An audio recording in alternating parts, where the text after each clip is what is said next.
Hi, I'm Tim. Welcome to our channel and thanks for logging on. Today we have a battle of the bigs from the 2000s, 42mm stainless steel chronographs from two of the three legs of the triad of high horology. Vacheron Constantin Overseas Chronograph Generation 2 49150 on the left. On the right, the Audemars Piguet Royal Oak Offshore Chronograph 26170 ST, better known as the Navy. Let's compare these watches. I'm going to call the shots, read the stats, make comparisons, draw the advantages of each, and then I want you to tell me which one is your favorite, because I'm going to let you know which one is mine. The Vacheron is the challenger. Released in 1996, the Overseas never really parried with the Patek and Audemars Piguet sports watches in earnest until the 2004 second generation watch bout, and this was the chronograph. 42mm in stainless steel. Its design is influenced by Jörg Heisig's 1977 Vacheron Constantin 222 anniversary sports watch, and you can see it is quite true to the source material. Drawn from the same era, but not necessarily the same model family as the Royal Oak. The watch is 42mm across my 16cm circumference wrist. It's 12.5mm thick, and this is a decision point compared to the Royal Oak Offshore. Lug to lug, it's a very compact 50.7, and if 50.7 doesn't sound compact, just wait till the Offshore. The watch is nicely integrated with its strap. A bracelet's also available, so is a rubber strap if you want to use the watch for aquatic purposes, but what's here is quite flexible, flat, and I would even say relatively pared down compared to what could have been. You'll note the hornback, both in profile and contrasting stitch.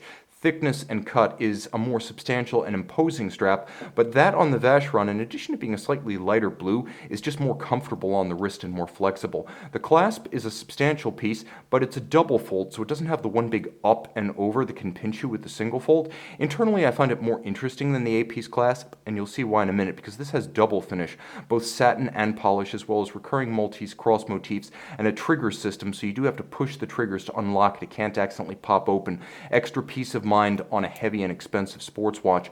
This watch originally retailed for $20,000, and today you'll find them pre-owned like this with the 2012 to 2015 blue lacquer dial, available for about $16,000 to $17,000 US. The watch is a beautiful piece, and as you can see, quite slim in profile. Compare that to the Audemars Piguet, which is 14.4mm in thickness, and you can see why I'm picking this one for smaller wrists as well as tighter formal cuffs. That said, the case, though distinctive and clearly drawn from the same era as the AP, nevertheless is a little bit more simple in its composition and its finish.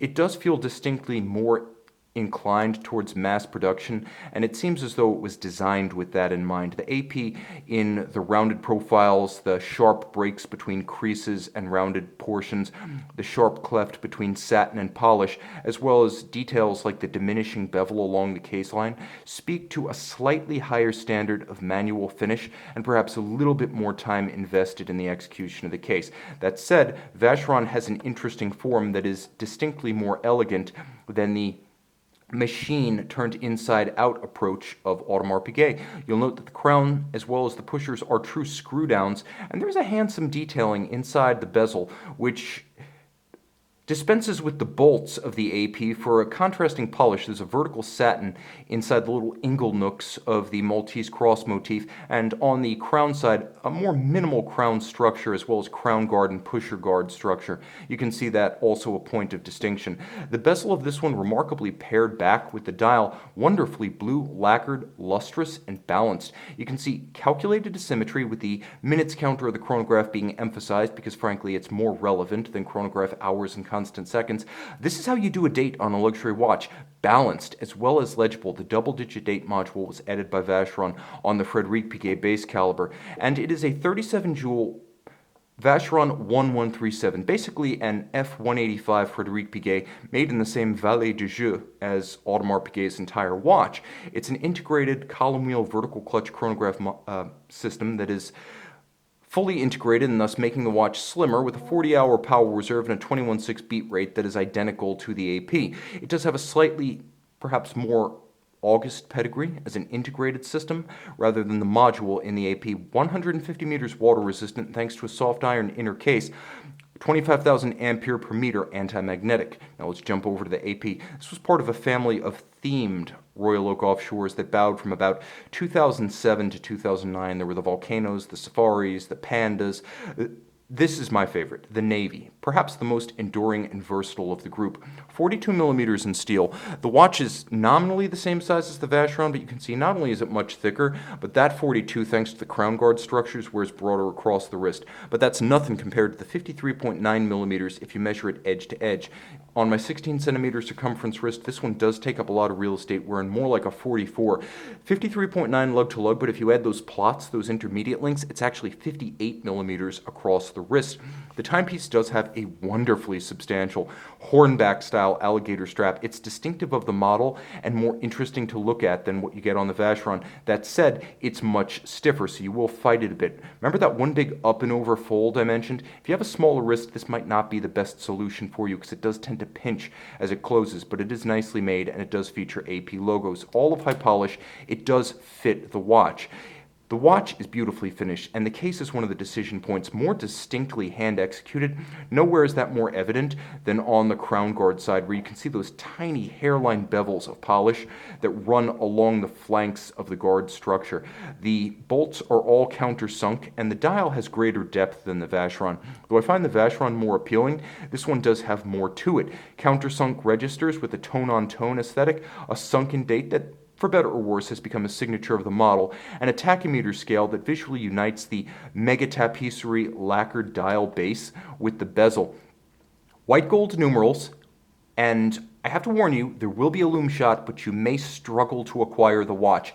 Inside the case, 100 meters water resistant, Audemars Piguet caliber 3126 with a Dubois Depraz 3840 automatic chronograph module being driven off the base. So that module is a vertical clutch system, but it is cam actuated, so it's not quite as crisp as the Vacheron. The watch does have a full balance bridge with a free sprung balance, however, so that movement is more shock resistant than the one in the Vacheron. Quick set date and hacking seconds. The Vacheron has a quick set, it does not have hacking seconds. And ultimately, the watch can be fitted with a bevy of aftermarket straps, and we may as well use that as the transition point to a discussion of the advantages of the AP. First and foremost, this watch, which originally sold new for $25,700, now for about $18,000 to $19,000 pre-owned, does give you better visibility, status, and prestige. That's not my bag, but if it's yours, and let's face it, people buy oversized luxury sports watches for reasons very much along those lines. This is the natural choice. It's simply a more prestigious name and model family. Power reserve, 50 to 55 hours versus 40. Hacking seconds, something the Overseas does not have. And toughness, full balance bridge with a free sprung index. This one's going to take knocks that might, at the extreme, disable the Frederic Piguet inside the Vacheron. The watch has a million different OEM and aftermarket strap options, so though it does have a proprietary lug junction that is a unique interface that's not a conventional spring bar, nevertheless you will find many options for the Offshore, whereas with Vacheron you're going to have something custom made at great expense or go with a factory alternative. Moreover, the Offshore has a factory strap that is simply more expensive looking and more expensive feeling, more distinctive. The hornback is a signature of the model and a bit of an icon in its own right. Finally, this model, the latest iteration of an Offshore family that bowed in 1993, is a testament to the fact that the Offshore, like the standard Royal Oak Jumbo, doesn't change that much over time.